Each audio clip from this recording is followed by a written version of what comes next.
Here, a world is clashing. It is the beginning of the end of the League of Nations.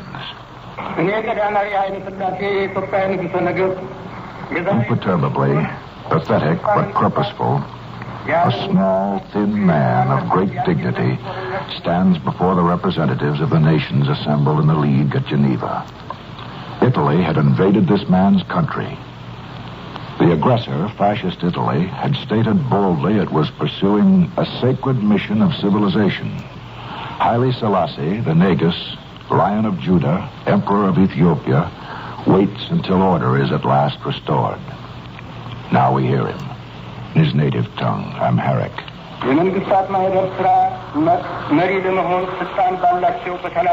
Haile Selassie I, Emperor of Ethiopia, am here today to claim that justice is due my people and the assistance promised to it 8 months ago by 52 nations who asserted that an act of aggression. I ask the 52 nations, what are they willing to do for Ethiopia? I ask the great powers, what measures do they intend to take? Representatives of the world, what answer am I to take back to my people? The answer from the League of Nations was no.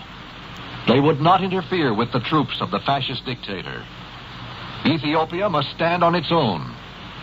The proud emperor of this ancient land must fight his own battles or go to live in exile. 31 years ago this month, by that action, the League of Nations sealed its own death warrant.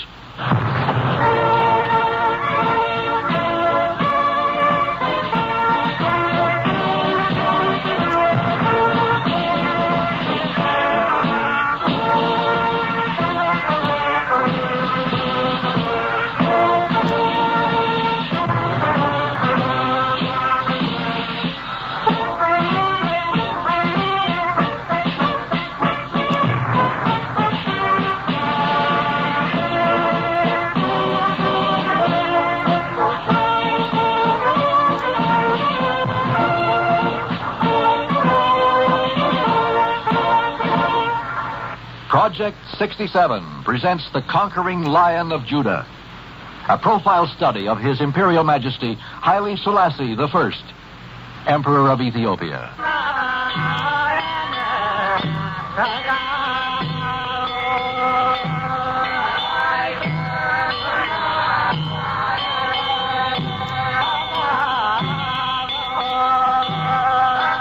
I'm Bill McNeil.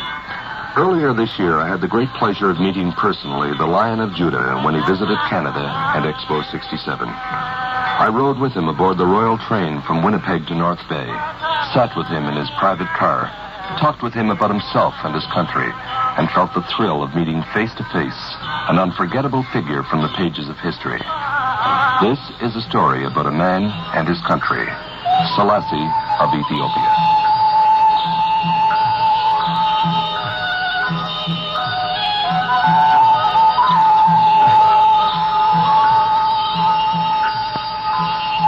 If you look at the map of Africa, you will find Ethiopia, the country of spectacular mountains and thirsty deserts, covering most of Africa's eastern horn. It is bounded by the Red Sea to the northeast, the Sudan Republic on the north and west, Somalia on the east, and Kenya on the south. It covers an area of about 457,000 square miles, with a population of 22 million, about the same as Canada. Mr. Robert Thompson, former leader of the Social Credit Party in Canada, lived in Ethiopia for 15 years and knows the country inside out. I asked him, Mr. Thompson, what is Ethiopia like? Well, Ethiopia has been called the Switzerland of Africa. Basically, it is a very large country, comparatively speaking, much bigger than France, as big as British Columbia and Alberta together, bigger than the province of Ontario, with more people than we have in Canada, approximately 22 million. Because it is a mountain country, the climate is moderate. Because it is in the monsoon area, there is a lot of rain, particularly in the high areas. It is an agricultural economy. It is certainly one of the most pleasant countries in Africa, and the Ethiopian people are one of the most pleasant and hospitable people. Ethiopia is one of the few African countries whose ancient and medieval history is known. From remote times, the so-called Horn of Africa has been inhabited by Hamitic and Sudanese peoples who have for centuries been subject to an influx of Semitic elements from southwestern Arabia.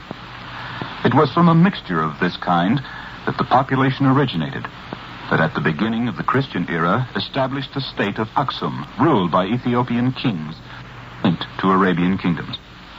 From the 2nd century B.C., the kingdom of Aksum gradually loosened these ties and became autonomous, and the Ethiopian kings took the title Negus Negusti, or King of Kings.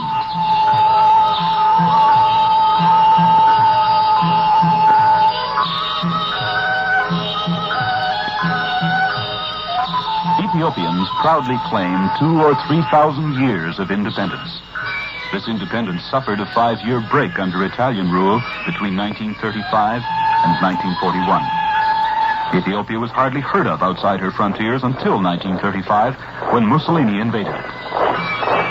Towards the end of 1935, Italian aircraft hurled upon the Ethiopian armies bombs of tear gas. Their effects were slight. The soldiers learned to scatter. The Italian aircraft then resorted to mustard gas. Special sprayers were installed on aircraft so that they could vaporize over vast areas of territory a fine, death-dealing rain.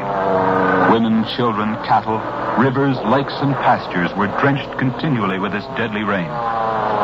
31 years ago this week, every newspaper in the world carried stories about the spunky little Ethiopian monarch, Haile Selassie I, the conquering lion of the tribe of Judah, elect of God, King of Kings, power of the Trinity, Emperor of Ethiopia, who is just over 5 feet tall and weighs 100 pounds, who refused to admit defeat to the Italians, who, with his half-naked, poorly armed warriors, made a last-ditch stand at Addis Ababa against Benito Mussolini's forces.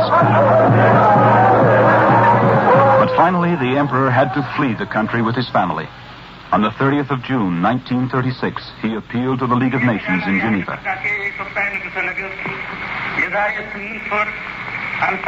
During Haile Selassie's recent visit to Canada last April, Bill McNeil interviewed him on his train trip between Winnipeg and North Bay, and first of all asked him about that unforgettable day. Your Imperial Majesty, I'd like you to talk about your appearance before the League of Nations when you pleaded for your country in 1936. የተቻለንን ለመዋጋት ቆርጠን ተነሳን። ለምንዋጋበት ብዙ እርዳታ አላገኘንም። ፋሺስት ላደረገው ነገር ለመመከት Yes, the Ethiopian people, as well as myself, fought as much as we could on the ground, the fascist aggressors. But as it is well known, the fascists were well armed. They had the latest weapons. They had air power. Ethiopia had possessed none. After losing the battle in the front, we thought we should start another battle, a political battle at the League of Nations. You have heard of the speech I have made and of the appeal I have made to the League of Nations in 1936. Ladies and gentlemen, the second speaker on this is His Majesty the Emperor Haile Selassie. Monsieur le Président. Monsieur le...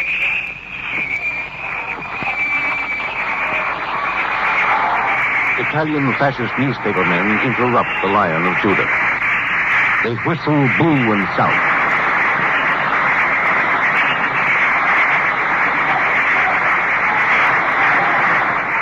Other delegates and spectators applaud the emperor.